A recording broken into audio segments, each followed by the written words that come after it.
ನಮಸ್ಕಾರ ವೀಕ್ಷಕರೇ. ಚಿಕ್ಕಬಳ್ಳಾಪುರ ಜಿಲ್ಲೆ ಚಿಂತಾಮಣಿ ತಾಲೂಕಿನ ಶ್ರೀ ಕ್ಷೇತ್ರ ಕೋನುಕುಂಟ್ಲುವಿನಲ್ಲಿರುವ ಶ್ರೀ ಯೋಗೇಶ್ವರ ಯಾಜ್ಞವಲ್ಕ ಆಶ್ರಮದಲ್ಲಿ 29ನೇ ವರ್ಷದ ಮಹರ್ಷಿ ಕಣ್ವ ಜಯಂತಿ ಹಾಗೂ 3ನೇ ವರ್ಷದ 108 ಹಿರಿಯ ದಂಪತಿಗಳಿಗೆ ಪಾದಪೂಜೆ ಹಾಗೂ ಬೇಸಿಗೆ ಶಿಬಿರದ ಸಮಾರೋಪ ಸಮಾರಂಭ ಬಹಳ ವೈಭವವಾಗಿ ಅರ್ಥಪೂರ್ಣವಾಗಿ ನಡೆಯಿತು. ಕಾರ್ಯಕ್ರಮಕ್ಕೆ ಆಗಮಿಸಿದ ಗಣ್ಯಮಾನ್ಯರಿಗೆ ಟ್ರಸ್ಟ್ ವತಿಯಿಂದ ಆತ್ಮೀಯವಾಗಿ ಸ್ವಾಗತಿಸಿ ಸನ್ಮಾನಿಸಲಾಯಿತು. ಬೇಸಿಗೆ ಶಿಬಿರದಲ್ಲಿ ಭಾಗವಹಿಸಿದ ಮಕ್ಕಳಿಗೆ ಪುಸ್ತಕಗಳನ್ನು ನೀಡಲಾಯಿತು. ಸಮಾರಂಭದ ಅಧ್ಯಕ್ಷತೆಯನ್ನು ಶ್ರೀಮತಿ ಎಸ್ ಮಂಜುಳಾ ಸುರೇಶ್, ಎಕೆಪಿಎಂಎಸ್ನ ಹಿರಿಯ ಉಪಾಧ್ಯಕ್ಷರಾದ Lakshmikant, KN Chandrashekar, S Nagaraja, L Purushottam, K Nagabhushan Rao, S Gopalakrishna, YR Narasimhaprasad, GV Lakshmi ಸೇರಿದಂತೆ ಶ್ರೀ ಯೋಗೇಶ್ವರ ಯಾಜ್ಞವಲ್ಕ ಸಂಘಗಳ ಮಹಾಮಂಡಲದ ಪದಾಧಿಕಾರಿಗಳು, ನಿರ್ದೇಶಕರು ಉಪಸ್ಥಿತರಿದ್ದರು. 108 ಮುದ್ದೈದರಿಗೆ ಪಾದಪೂಜೆ, 108 ಜನ ದಂಪತಿಗಳು ಪಾದಪೂಜೆ ಮಾಡಿರೋರು ಅವರು ಇಲ್ಲಿ ಬಂದಿದ್ದಾರೆ. ಬಹಳ ಊರುಗಳಿಂದ ಬಂದಿದ್ದಾರೆ. ಬಹಳ ಆನಂದವಾಗ್ತಾ ಇದೆ. ಈ ಕೋನ್ಕುಂಟ್ಲು ಅನ್ನೋದು ಒಂದು ಕಾಡು ಪ್ರದೇಶ. ಈ ಕಾಡು ಪ್ರದೇಶಕ್ಕೆ ಇಷ್ಟು ಜನ ಸೇರ್ಬೇಕಾದ್ರೆ ಬಹಳ ಕಷ್ಟ ಇದೆ. ಈ ಕಷ್ಟವೆಲ್ಲ ನಮ್ಮ ಎಸ್ ನಾಗರಾಜ್ ಅವರು. ಆದ್ದರಿಂದ ಇಲ್ಲಿ ಅವರು ಜೊತೆಯಲ್ಲೇ ನಾವು ಇದ್ದೇವೆ. ಪೋಷಕರು ಸಂಘದಲ್ಲಿ ನಾವು ಒಬ್ಬ ಅಧ್ಯಕ್ಷರು. ಇದು ನಾನು ತುಂಬಾ ಕಷ್ಟಪಟ್ಟಿರುತ್ತೇನೆ. ಆಮೇಲೆ ಪೋಷಕರು ಮೊನ್ನೆ ಶಿಬಿರ 3ನೇ ವರ್ಷದ ಶಿಬಿರವನ್ನು ಅದ್ಭುತವಾಗಿ ಆಚರಣೆ ಮಾಡಿದರು. 32 ಜನ ವಿಷಯಗಳಿಗೆ ವಿದ್ಯಾಭ್ಯಾಸ ಮಾಡಿದರು. ಇಲ್ಲಿ ಅವರಿಗೆ ಒಳ್ಳೆ ಅವ್ರ ಪೇರೆಂಟ್ಸ್ ಎಲ್ಲ ಬಂದಿದ್ರು. ಅವರಿಗೆಲ್ಲ ಒಳ್ಳೆ ಅನುಕೂಲ ಮಾಡಿ ಪಾಠ, ಆಟ, ಓಟ, ಸಂಧ್ಯಾ ವಂದನೆ, ದೇವರ ಪೂಜೆ ಎಲ್ಲ ಕಲಿಸಿ ಕೊಟ್ಟಿದ್ದೇವೆ. ಅವ್ರ ಮಕ್ಕಳು ಹೋಗುವಾಗ ಏನಂತಾರೆ ಗೊತ್ತಾ? ನಾವು ಹೋಗಲ್ಲ ಅಂತಾರೆ, ತಣ್ಣೀರು ಹೇಳ್ತಾರೆ. ಅದಕ್ಕೆ ಈ ಅಡವಿನಲ್ಲಿ ಎಷ್ಟು ನಾವು ಅವರಿಗೆ ಪ್ರೋತ್ಸಾಹ ಕೊಟ್ಟಿದ್ದೇವೆ. ತಂದೆ ತಾಯಿ ಕೂಡ ನಾವೆಲ್ಲ ಇದನ್ನ ಇರ್ತೇವೆ ಅಂತ ಹೇಳ್ತಾರೆ. ತಂದೆ ತಾಯಿ ಜೊತೆಯಲ್ಲಿ ಲಾಸ್ಟ್ ಟೈಮ್ ಇದು ನಡೆದಿದೆ, ಗೊತ್ತಾಯ್ತಾ? ಈ ಸಲ ಇನ್ನೂ ಚೆನ್ನಾಗಿ ಮಾಡಿದ್ದೇವೆ. ಆದ್ರಿಂದ ಇದನ್ನ ಹಿಂಗೆ ನಾವು ನಡೆಸ್ಕೊಂಡು ಹೋಗ್ಬೇಕು ಅಂತ ಹೇಳ್ಬಿಟ್ಟು ನಮ್ಮ ಅಭಿಲಾಷೆ ಇದೆ. ಅದರಿಂದ ಇನ್ನೂ ಮಾತಾಡೋದು ಜಾಸ್ತಿ ಇದ್ದಾರೆ. ತುಂಬಾ ಸಂತೋಷ ಆಗುತ್ತೆ. ಇವತ್ತು ನಾವು ಯಾವುದೇ ಕಾರ್ಯಕ್ರಮಕ್ಕೆ ಹೋದರೂ ಮಕ್ಕಳು ಮತ್ತು ಯುವಕರು ಬರೋದು ಕಮ್ಮಿ ಆಗಿದೆ. ಎಲ್ಲ ಕಾರ್ಯಕ್ರಮಗಳನ್ನು 50 ಇರೋದೇ ಹೆಚ್ಚಿನ ಸಂಖ್ಯೆ ಇದ್ದಾರೆ. ಆದರೆ ನಾವು ಜಿಲ್ಲೆಯಲ್ಲಿ ಒಂದು ಕಾರ್ಯಕ್ರಮ ಮಾಡಬೇಕು ಅಂದ್ಕೊಂಡಾಗ ಮುಂದೆ ಹೋಗ್ತಾ ಇದೆ. ಆದರೆ ನಾಗರಾಜ್ ಅವರು ನಾವೇ ಮಾತು ತೋರಿಸ್ತಿದ್ದೆ. 2 ಸಲ 3 ಇದು ಶಿಬಿರ ಮಾಡಿದ್ದಾರೆ. ಇವತ್ತು ಸನಾತನ ಧರ್ಮ ಉಳಿಬೇಕಾದ್ರೆ, ಸನಾತನ ಧರ್ಮ ಬೆಳೆಸಬೇಕಾದ್ರೆ ಕಾರ್ಯಕ್ರಮಗಳನ್ನ ಮಾಡ್ಕೊಂಡು ಹೋಗ್ತಾರೆ. ನಮ್ಮ ಕಷ್ಟಗಳಲ್ಲಿ ಅವರು ಎಲ್ಲಿ ಮರೆತು ಅವರ ಕೆಲಸ ನಮಗೂ ಒಳ್ಳೆಯದಾಗೋದು ಇಲ್ಲ. ನಮ್ಮ ಆಚಾರ ವಿಚಾರಗಳು, ನಮ್ಮ ಧರ್ಮದ ವಿಚಾರಗಳು ನಾವು ಮರಿಬಾರ್ದು. 31 ಜನ ನಾನು ಜಿಲ್ಲೆಯಲ್ಲಿ ತಗೊಂಡಿದ್ದೆ ಜಯಂತಿ ಹಾಗೂ 108 ಹಿರಿಯ ದಂಪತಿಗಳಿಗೆ ಪಾದಪೂಜೆ ಕಾರ್ಯಕ್ರಮ. ಅದರ ಜೊತೆಯಲ್ಲಿ 10 ದಿವಸಗಳ ಕಾಲ ಸುಂದರವಾಗಿ ನಡೆದಂತಹ ಬೇಸಿಗೆ ಶಿಬಿರ. ಈ ಒಂದು ಕಾರ್ಯಕ್ರಮದಲ್ಲಿ ವೇದಿಕೆ ಮೇಲೆ ಆಸೀನರಾಗಿರ್ತಕ್ಕಂಥ ಎಲ್ಲ ನಮ್ಮ ಶಾಖಾ ಮುಖಂಡರೇ ಹಾಗೂ ಇಲ್ಲಿ ಈ ಒಂದು ಕಾರ್ಯಕ್ರಮದಲ್ಲಿ ಭಾಗವಹಿಸಿರುವ ಎಲ್ಲ ನನ್ನ ಶಾಖಾ ಬಂಧುಗಳೇ, ಬ್ರಾಹ್ಮಣ ಮಿತ್ರರೇ, ಬಂಧುಗಳೇ, ಇವತ್ತಿನ ದಿವಸ ನಾನು ಇಲ್ಲಿಗೆ ಈಗಾಗಲೇ ಸುಮಾರು ಸತಿ ಈ ಕಾರ್ಯಕ್ರಮಕ್ಕೆ ಬಂದಿದ್ದೀನಿ. ನನಗೆ ತಿಳಿದ ಮಟ್ಟಿಗೆ ವರ್ಷದ 12 ತಿಂಗಳಲ್ಲಿ 12 ಕಾರ್ಯಕ್ರಮ ಅಲ್ಲ, 24 ಕಾರ್ಯಕ್ರಮ ಈ ಜಾಗದಲ್ಲಿ ನಡೀತಾ ಇರುತ್ತೆ.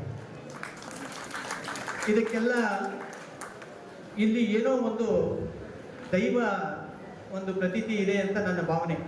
ಈಗಾಗಲೇ ನಾಗರಾಜ್ ಸರ್ ಹೇಳೋದು ಇಲ್ಲೇನೇನಿತ್ತು, ಈ ಕೋನ್ಕುಂಟ್ಲು ಪರಿಚಯ ಯಾಗಾಯಿತು ಅಂತ. ಅದು ನಿಜವಾಗ್ಲೂ ಸತ್ಯ. ಯಾಕೆಂದರೆ ಒಂದು ರೀತಿಯಲ್ಲಿ ಇಲ್ಲಿ ದೈವ ಭಕ್ತಿ ಇಲ್ಲ ಅಂತ ಅಂದರೆ ಈ ಕಾರ್ಯಕ್ರಮಗಳು ನಡೆಯಕ್ಕೆ ಸಾಧ್ಯ ಇಲ್ಲ. ಆ ಭಕ್ತಿ ಇದ್ದು ನಾಗರಾಜ್ ಸರ್ ಅವರ ಮುಖಾಂತರ ಈ ಕಾರ್ಯಕ್ರಮಗಳನ್ನ ಇಲ್ಲಿ ನಡೀತಾ ಇರೋದು ನಿಜವಾಗ್ಲೂ ಒಂದು ಹೆಮ್ಮೆ ತರ್ತಕ್ಕಂತಹ ವಿಷಯ. ಅವ್ರಿಗೆ ನಾವು ಕೃತಜ್ಞತೆಗಳನ್ನ ಸಲ್ಲಿಸಬೇಕು. ಇವತ್ತಿನ ದಿನ ಪಾದಪೂಜೆ ಕಾರ್ಯಕ್ರಮ ನಡೆದಿದೆ. ಪಾದಪೂಜೆ ಮಾಡಿಸ್ಕೊಂಡವರು ದಯಮಾಡಿ ಎಲ್ಲರೂ ಆಶೀರ್ವಾದ ಮಾಡಿರ್ತಾರೆ.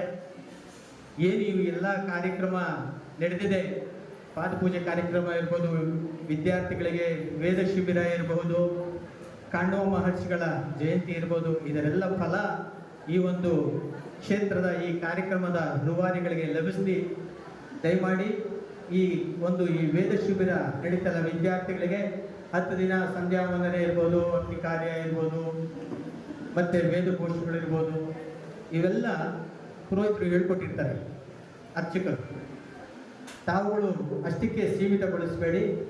ತಮ್ಮ ತಮ್ಮ ಮನೆಗಳಲ್ಲಿ ಆ ಮಕ್ಕಳಿಗೆ ಬೆಳಿಗ್ಗೆ ಮಧ್ಯಾಹ್ನ ಆಗ್ತಾ ಇರೋ ಚಿಂತೆ ಇಲ್ಲ ಮಾಡೋಕ್ಕೆ, ಬೆಳಿಗ್ಗೆ ಮತ್ತು ಸಂಜೆ 2 ಹೊತ್ತು ಸಂಧ್ಯಾ ವಂದನೆ ಕಾರ್ಯ ಮತ್ತು ಅಗ್ನಿ ಕಾರ್ಯಗಳನ್ನ ಮಾಡೋದನ್ನ ದಯಮಾಡಿ ಹೇಳ್ಕೊಡಿ.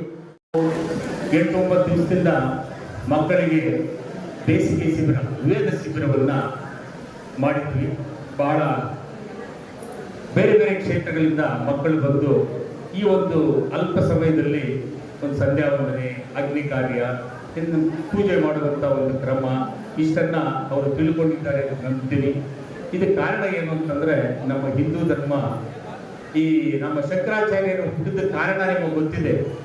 ನಮ್ಮ ದೇಶದಲ್ಲಿ ಹಿಂದೂ ಧರ್ಮ ನಶಿಸಿ ಹೋಗ್ತಾ ಇದ್ದಂಥ ಸಂದರ್ಭದಲ್ಲಿ ಆ ಹಿಂದೂ ಧರ್ಮವನ್ನು ಕಾಪಾಡಬೇಕು ಅಂತೇಳಿ ಸಾಕ್ಷಾತ್ ಪರಮೇಶ್ವರನೇ ಶಂಕರಾಚಾರ್ಯ ರೂಪದಲ್ಲಿ ಜನಿಸಿ ಇಡೀ ಭಾರತ ದೇಶವನ್ನ ಕಾಲ್ನಡಿಗೆಯಲ್ಲಿ ಸುತ್ತಿ ಈ ಒಂದು ಧರ್ಮ ಪ್ರಚಾರವನ್ನು, ಹಿಂದೂ ಧರ್ಮ ಪ್ರಚಾರವನ್ನು ಮಾಡ್ತಾರೆ. ಅದೇ ರೀತಿ ಈಗ ಮತ್ತೆ ಅದು ಒಂದು ಸಂಕಷ್ಟ ಕಾಲ ಬರ್ತಾ ಇದೆ. ಸಮಾಜದಲ್ಲಿ ನಮ್ಮ ಬ್ರಾಹ್ಮಣರಿಗೆ ಯಾವ ರೀತಿ ಬೆಲೆ ಇದೆ ಅಂತ ಅನ್ನೋದು ನೀವು ಅರ್ಥ ಮಾಡ್ಕೋಬೇಕು. ಅದಕ್ಕೆ ಕಾರಣ ನಾವೇ. ಏನು ನಾವು ನಿತ್ಯ ಕರ್ಮ ಇದೆ, ನಮ್ಮ ಸಂಸ್ಕಾರ ಇದೆ, ನಮ್ಮ ಮಕ್ಕಳಿಗೆ ನಾವು ಕಲಿಸ್ತಾ ಇಲ್ಲ, ಅದನ್ನು ಮರೆತು ಬಿಟ್ರಿ. ಆ ಸಂಸ್ಕಾರ ಮಕ್ಕಳಲ್ಲಿ ಬೆಳೆಸಬೇಕು.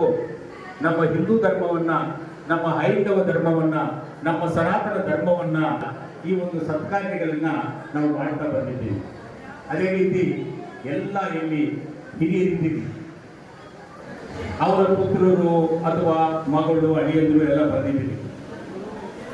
ಪಾದ ಪೂಜೆ ಯಾಕೆ ಮಾಡಬೇಕು, ಅದರ ಮಹತ್ವವೇನು, ಏನು ಹಿರಿಯರು ಹೇಳ್ತಾರೆ, ಏನೋ ಒಂದು ಪಾದ ಪೂಜೆ ಮಾಡಿಬಿಟ್ಟು ನೀರು ಹಾಕ್ಬಿಟ್ಟು ಕಾಲು ತೊಗೊಂಡ್ಬಿಟ್ಟು ಏನೋ ಒಂದು ಮಾಡಬೇಕಪ್ಪ ಅನ್ನೋ ಉದ್ದೇಶದಿಂದ ಮಾಡ್ತಾ ಇದ್ದೀವಿ. ನಿಜವಾಗಲೂ ಅದೆಲ್ಲ ಹಿರಿಯರು ಸಂತೋಷ ಪಟ್ಟರೆ ನಿಮಗೆ 100 ವರ್ಷ ಒಳ್ಳೆಯ ಆಯುಸ್ಸು, ಆರೋಗ್ಯ, ಐಶ್ವರ್ಯ ಲಭಿಸುತ್ತೆ. ಇದಕ್ಕೊಂದು ಕಾರಣ ಹೇಳ್ತೀನಿ.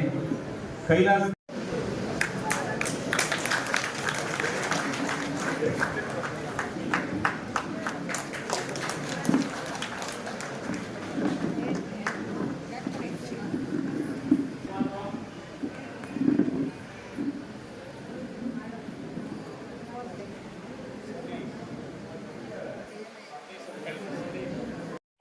ಏನೋ ಸಂಘಗಳು ತೋರಿಸಿದ್ದಕ್ಕೆ ನಾವು ಅವರಿಂದ ಇದು ಮಾಡಿದ್ವಿ ಅಂತ ಹೇಳ್ತಾರೆ.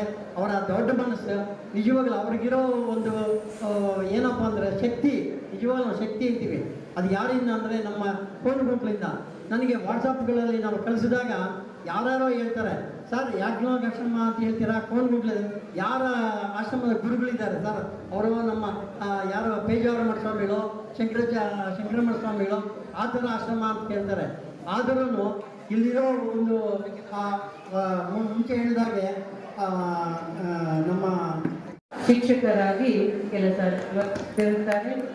ಇವರಿಗೆ ದೇವರು ಇನ್ನಷ್ಟು ಶಕ್ತಿ ನೀಡಿ ಹಲವಾರು ವೇದಪಟುಗಳನ್ನು ಅವರಡಿ ಮಾಡುವಂಥ ಅವಕಾಶ ದೇವರವರಿಗೆ ನೀಡಲಿ ಎಂದು ಆಶಿಸುತ್ತೇವೆ.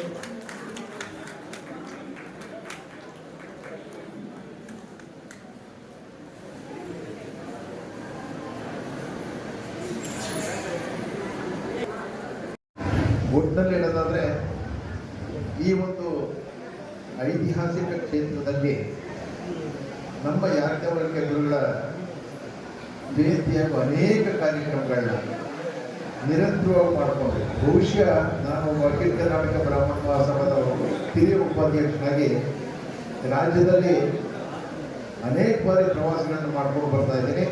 ಆದರೆ ಈ ಒಂದು ಕ್ಷೇತ್ರದಲ್ಲಿ ನಡೀತಾ ಇರ್ತಕ್ಕಂಥ ನಾಗರಾಜ್ ಅವರ ನೇತೃತ್ವದಲ್ಲಿ ನಡೀತಾ ಇರ್ತಕ್ಕಂಥ, ಅವ್ರ ತಂಡದ ನೇತೃತ್ವದಲ್ಲಿ ನಡೀತಾ ಇರ್ತಕ್ಕಂಥ ಕಾರ್ಯಕ್ರಮ ಲಾಗಣಿ ಅಂತ ನನ್ನ ಮನಸ್ಪೂರ್ವಕ ಹೇಳಲಿಕ್ಕೆ ಇಷ್ಟಪಡ್ತಾರೆ. ಅದಕ್ಕೆ ಅಖಿಲ ಕರ್ನಾಟಕ ಬ್ರಾಹ್ಮಣ ಮಹಾಸಭಾ ಪರವಾಗಿ ಹಿರಿಯ ಉಪಾಧ್ಯಕ್ಷನಾಗಿ ಅವರಿಗೆ ಮತ್ತು ಅವರ ಎಲ್ಲ ತಂಡಕ್ಕೆ ಅಭಿನಂದನೆಗಳನ್ನು ಸಲ್ಲಿಸಲಿಕ್ಕೆ ನಾನು ಇಚ್ಛೆ ಪಡ್ತಾ ಇದ್ದೀನಿ. ಬಹಳ ಕಷ್ಟ, ಯಾಕೆಂದರೆ ಯಾವುದೇ ಒಂದು ಸಂಘ ಸಂಸ್ಥೆಗಳನ್ನ ನಾವು ಹುಟ್ಟಾಕೋದು ತುಂಬ ಉತ್ಸಾಹ ಇರುತ್ತೆ, ಎಲ್ಲರೂ ಭಾಗವಹಿಸ್ತಾರೆ 1, 2, 3 ಕಾರ್ಯಕ್ರಮಕ್ಕೆ. ತದನಂತರ ಅದು ಆ ಸಂಸ್ಥೆ ಎಷ್ಟು ಮಟ್ಟಿಗೆ ವಿಜೃಂಭಿಸುತ್ತೆ, ಎಷ್ಟು ಜನ ಅದಕ್ಕೆ ಸಹಕಾರ ಮಾಡ್ತಾರೆ ಮತ್ತು ಎಷ್ಟು ಜನ ಆತ್ಮೀಯವಾಗಿ ಭಾಗವಹಿಸ್ತಾರೆ ಅಂತಕ್ಕಂಥದ್ದೇ ಒಂದು ಪ್ರಶ್ನಾರ್ಥ. ಆದರೆ ಈ ಒಂದು ಕ್ಷೇತ್ರದಲ್ಲಿ ನನಗೆ ಬಹುಶಃ ಇವತ್ತು ಬೆಂಗಳೂರಿನಲ್ಲಿ ಮತ್ತು ಸುತ್ತಮುತ್ತ 2-3 ಕಾರ್ಯಕ್ರಮ ಇತ್ತು. ನನ್ನ ಮೊದಲ ಆದ್ಯತೆ ಶ್ರೀ ಕ್ಷೇತ್ರ ಕೋಣಕೊಟ್ಲು ನಾಗರಾಜ್ ಅವರು. ಅದಕ್ಕೆ ಬೇರೆಯವ್ರನ್ನ ನಾನು ಕಳಿಸ್ಕೊಟ್ಟು ಡೆಬ್ಯೂಟ್ ಮಾಡಿ ನನಗೆ ಬರಲೇಬೇಕು ಅಂತ ನಾನು ಪುರುಷೋತ್ತಮ ಅವರು, ನಮ್ಮ ಚಂದ್ರಶೇಖರ್ ಅವರು, ಇಲ್ಲಿಯ ಕಾರ್ಯಕ್ರಮಕ್ಕೆ ನಾನು ಯಾವತ್ತೂ ಬಹುಶಃ ತುಂಬ ಹಣವಾಗಿಬಿಟ್ಟಿದ್ದೀನಿ ಮಧ್ಯದಲ್ಲಿ. ನನಗೆ 2 ಹೆಮ್ಮೆ. ಒಂದು ಅಖಿಲ ಕರ್ನಾಟಕ ಬ್ರಾಹ್ಮಣ ಮಹಾಸಭಾದಲ್ಲಿ ಹಿರಿಯ ಉಪಾಧ್ಯಕ್ಷನಾಗಿ ಅನೇಕ ವರ್ಷಗಳಿಂದ ಸುಮಾರು 30-35 ವರ್ಷಗಳ ಕಾಲದಿಂದ ಕೆಲಸ ಮಾಡಿಕೊಂಡು ಬರ್ತಾ ಇರೋದು. ಅದರಲ್ಲೂ ಯಜುರ್ವೇದಿಯ ಶುದ್ಧ ಯಜುರ್ವೇದಿನಾಗಿ ಅದು ನನ್ನ ಹೆಮ್ಮೆ ಅಂತ ಈ ಸಂದರ್ಭದಲ್ಲಿ ಇಷ್ಟಪಡ್ತಾ ಇದ್ದೀನಿ. ಹಾಗೇನೇ ನನಗೆ ಸಿಕ್ಕಂಥ ಅವಕಾಶದಲ್ಲಿ ನಮ್ಮ ಶುದ್ಧ ಯಜುರ್ವೇದಿಗಳನ್ನ ಎಲ್ಲೆಲ್ಲಿ ಸಾಧ್ಯನೋ ಅಲ್ಲಲ್ಲಿ ಅವ್ರಿಗೆ ಸ್ಥಾನಮಾನವನ್ನು ಕೊಡಿಸಿ ನಾವು ಸಹ ಸಮಾಜದಲ್ಲಿ ನಾವು ಸರಿಸಮರಾಗಿರ್ತೀವಿ ಅನ್ನತಕ್ಕಂಥ ಸಂದೇಶವನ್ನು ಕೊಟ್ಟ ನನಗೆ ಅವಕಾಶವನ್ನು ಸಿಗ್ತಾಗ ಮಹಾಸಭಾದಲ್ಲಿ ನಾಗರಾಜ್ರವ್ರನ್ನ, ಈ ಕ್ಷೇತ್ರದಲ್ಲಿ ನಿಮ್ಮೆಲ್ಲ ಪ್ರೀತಿಯ ಮುಖಂಡರಾಗಿರ್ತಕ್ಕಂಥ ನಾಗರಾಜ್ರವ್ರನ್ನ ಮತ್ತು ಚಾಮರಾಜಪೇಟೆಯ ನಮ್ಮ ಕಾಲೇಜು ಶ್ರೀಗಾರಿ ಸನ್ಮಾನ್ಯ ಪುರುಷೋತ್ತಮ ಅವ್ರನ್ನ ನಾನು ಮಹಾಸಭೆಗೆ ಉಪಾಧ್ಯಕ್ಷನ ಮಾಡಲಿಕ್ಕೆ ನನಗೆ ಅವಕಾಶ ಸಿಕ್ತು. ಅದನ್ನು ಮಾಡಿಸಿದ್ರೆ ನನಗೊಂದು ಹೆಮ್ಮೆ ವಿಷಯ. ಯಾಕೆಂದ್ರೆ ನಾವು ಸಮಾಜದಲ್ಲಿ ಸುಮ್ಮನೆ ಹ್ಞೂ